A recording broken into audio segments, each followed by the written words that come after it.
अब देखें अगला वाला पैराग्राफ देखें।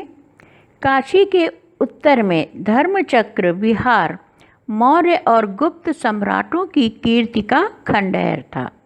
भग्नचूड़ा, तृण, गुल्मों से ढके हुए प्राचीर, ईंटों के ढेर में बिखरी हुई भारतीय शिल्प की विभूति ग्रीष्म की चंद्रिका में अपने को शीतल कर रही थी। यहाँ पंचवर्गीय भिक्षु गौतम का उपदेश ग्रहण करने के लिए पहले मिले थे। उसी स्तूप के भग्नावशेष की मलिन छाया में एक झोपड़ी के दीपालोक में एक स्त्री पाठ कर रही थी। तो आप देखें, भग्नावशेष किसे कहते हैं? खंडहर को कहते हैं। चंद्रिका चांदनी को कहते हैं। तृणगुल्म तिनका या घास का गुच्छा, शिल्प हस्तकला को कहते हैं। तो कहते हैं काशी के उत्तर में धर्मचक्र विहार मौर्य और गुप्त सम्राटों की कीर्ति का खंडहर था।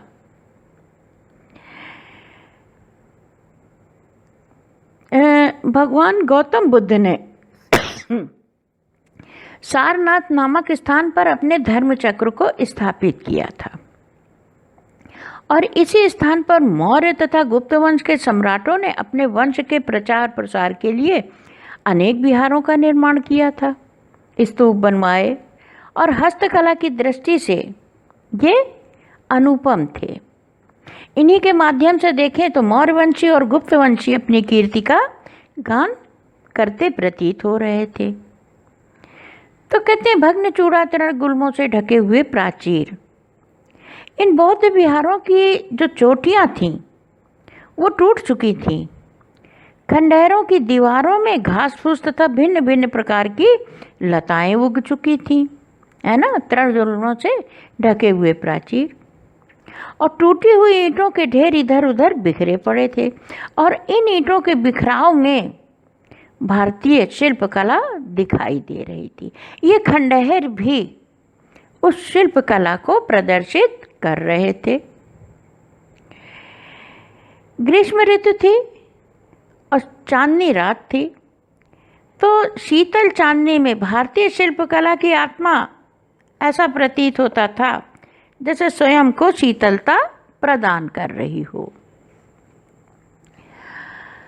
भिक्षु गौतम मुनि का उपदेश और शिक्षा ग्रहण करने के लिए मिले थे। पांचों वर्गों वाले जो भिक्षु थे वो गौतम मुनि का उपदेश और शिक्षा ग्रहण करने के लिए मिले थे और उसी स्तूप का एक खंडहर था, उसमें एक झोपड़ी थी और इसी झोपड़ी में एक स्त्री दिए की रोशनी में पाठ करते हुए कहती है, जो दूसरों के बारे में न सोचते हुए मेरी उपासना करते हैं, यानी प्रभु कहते हैं, उनका योगक्षेम मैं स्वयं करता हूँ। पाठ का उन्होंने अर्थ बताया है कि जो दूसरे के बारे में न सोचते हुए मेरी उपासना करते हैं, उनका योगक्षेम मैं स्वयं करता हूँ। तो अब इसके हम क्वेश्चन देख लें। गद्यांश का संदर्भ और व्याख्या तो है ही है। अब धर्मचक्र की स्थापना किसने और कहाँ की? तो काशी नगर के उत्तर में भगवान गौतम बुद्ध ने सारनाथ नामक स्थान पर धर्मचक्र की स्थापना की थी। चौथा है, मौर्य एवं गुप्त वंश के सम्राटों ने अपनी ख्याति के प्रसार के लिए क्या क्या कार्य किए? तो मौर्य एवं गुप्त वंश के सम्राटों ने अपनी ख्याति के प्रसार के लिए अनेक विहार एवं स्तूपों का निर्माण कराया। फिर देखें गद्यांश में कौन से खंडहर का विवरण प्रस्तुत किया गया है। तो गद्यांश में जो है वो गुप्त काल के सम्राटों द्वारा निर्मित बौद्ध विहारों के खंडहरों का विवरण प्रस्तुत किया गया है। छठा है क्वेश्चन, बौद्ध विहारों के खंडहरों को देखकर कैसा प्रतीत हो रहा था? तो जो बौद्ध विहार के खंडहर थे उनको देखकर ऐसा प्रतीत होता था मानो ईंटों के ढेर में फैली हुई भारतीय हस्तकला की आत्मा ग्रीष्म ऋतु की चांदनी से स्वयं को शीतलता प्रदान कर रही हो। फिर पंचवर्गीय भिक्षु कौन थे तथा गौतम बुद्ध से ये कहाँ और क्यों मिले? तो पंचवर्गीय भिक्षु जो हैं वो गौतम बुद्ध के पहले 5 शिष्य थे। गौतम बुद्ध से काशी के उत्तर में स्थित इन्हीं खंडहर में मिले थे और सारनाथ नामक जो स्थान था, 5 शिष्य यहीं पर गौतम बुद्ध से शिक्षा ग्रहण करने के लिए आए थे। स्तूप के खंडहर की छाया में स्त्री द्वारा किए गए पाठ का अर्थ लिखिए। तो जो उन्होंने श्लोक बोला है, स्त्री द्वारा पाठ किए गए पाठ का जो अर्थ क्या है कि जो दूसरे के बारे में ना सोचते हुए मेरी उपासना करते हैं उनका योगक्षेम मैं स्वयं करता हूँ। अब आप जो है अगला पैराग्राफ देखें। गला सूख रहा है, साथी छूट गए हैं, अश्रु गिर पड़ा है, इतना थका हुआ हूँ, इतना कहते कहते वह व्यक्ति धम्म से बैठ गया और उसके सामने ब्रह्मांड घूमने लगा। स्त्री ने सोचा यह विपत्ति कहाँ से आई। उसने जल दिया, मुगल के प्राणों की रक्षा हुई। वह सोचने लगी सब विधर्मी दया के पात्र नहीं, मेरे पिता का वध करने वाले आतताई। घृणा से उसका मन विरक्त हो गया।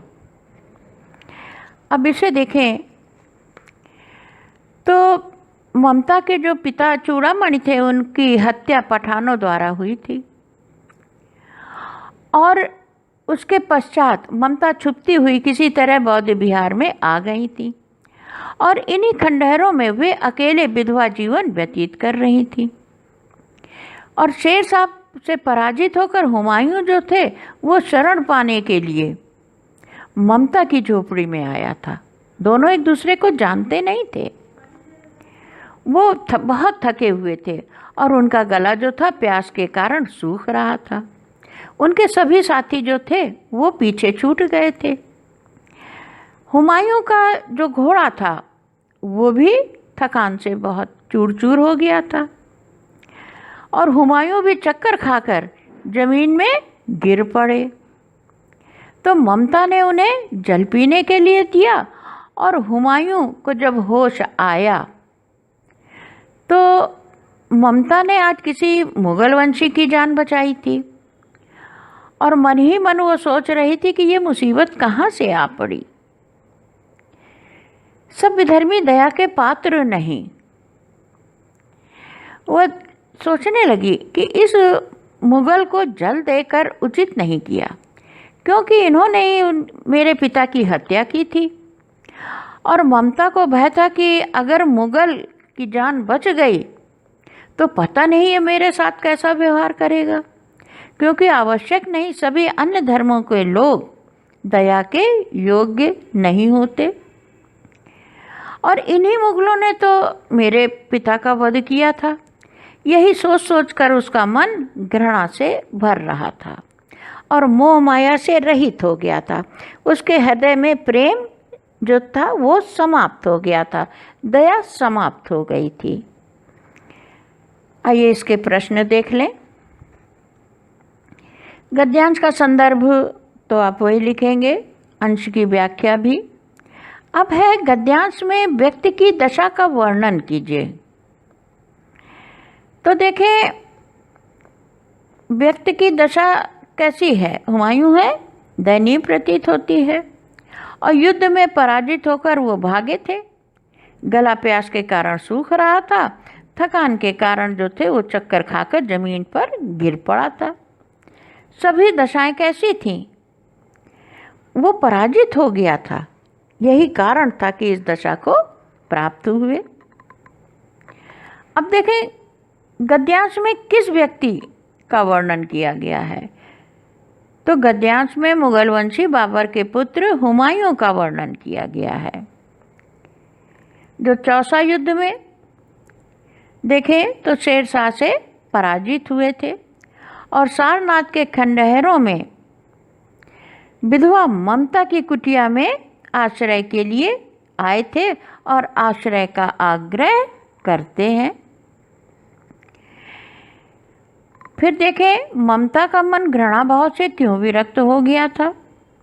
तो ममता का मन जो था वो घृणा भाव से विरक्त इसलिए हो गया था क्योंकि ममता ने जिसकी जान बचाई थी वो एक मुगल था और मुगलों ने ही उसके पिता की हत्या की थी। यही कारण था कि ममता का मन विरक्त हो गया था।